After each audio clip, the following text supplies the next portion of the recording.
ഹാഷ്മി കഴിഞ്ഞ കുറേ നാളുകളായി കേരളം ഉറ്റുനോക്കുന്നത് ഇന്നത്തെ ദിവസത്തിന് വേണ്ടിയായിരുന്നു. പ്രത്യേകിച്ച് കോൺഗ്രസ് പ്രവർത്തകർ 10 വർഷത്തിന് ശേഷം അധികാരത്തിലേക്ക് വരുന്നു. അത് അത്രയും വലിയൊരു ആഘോഷമാക്കണം എന്ന് അവർ നേരത്തെ തന്നെ തീരുമാനിച്ചതാണ്. ഇന്നിപ്പോൾ നോക്കൂ, വടശ്ശേരി ദാമോദരൻ മേനൻ, വി.ഡി. സതീശൻ എന്ന് പറയുമ്പോൾ നമുക്ക് അവിടെ കേട്ട ആ ഒരു ആരവം, അതിൽ നിന്ന് തന്നെ വ്യക്തമാണ് എത്രത്തോളം അത് ജനങ്ങൾ ഏറ്റെടുത്തു എന്നുള്ള കാര്യം.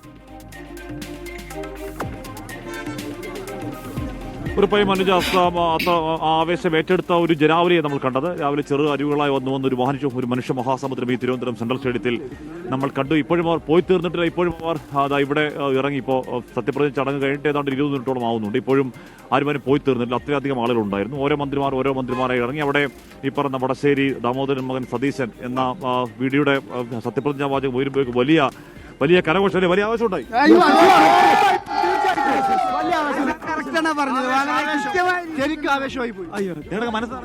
പിന്നെ പറയാനുണ്ടോ?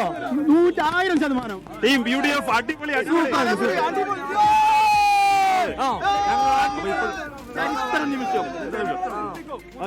പുതുകേരളം സൃഷ്ടിക്കുന്നതാണ്. അപ്പോൾ ഇപ്പോഴും ആവേശത്തിൽ ഒട്ടുമേ കുറവില്ല.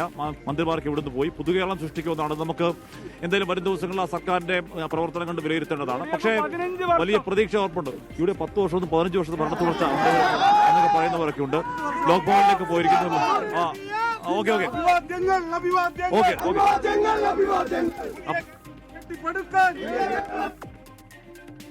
അതാണ് തിരുവനന്തപുരം സെൻട്രൽ സ്റ്റേഡിയത്തിന് പുറത്ത് നിന്നാണ് ഹാഷ്മി താജ് ഇബ്രാഹിം ചേർന്നത്. രാവിലെ മുതൽ തന്നെ സെൻട്രൽ സ്റ്റേഡിയത്തിലേക്ക് സത്യപ്രതിജ്ഞാ ചടങ്ങ് സാക്ഷിയാകാൻ, അതിൽ പങ്കെടുക്കാൻ ആളുകളുടെ നീണ്ട നിര കണ്ടിരുന്നു. ഇപ്പോൾ സത്യപ്രതിജ്ഞാ ചടങ്ങ് കഴിഞ്ഞു, മന്ത്രിമാർ അവിടെ നിന്ന് പോയി. പക്ഷേ ആളുകളുടെ തിരക്ക് ആ പരിസരത്ത് ഇപ്പോഴുമുണ്ട്.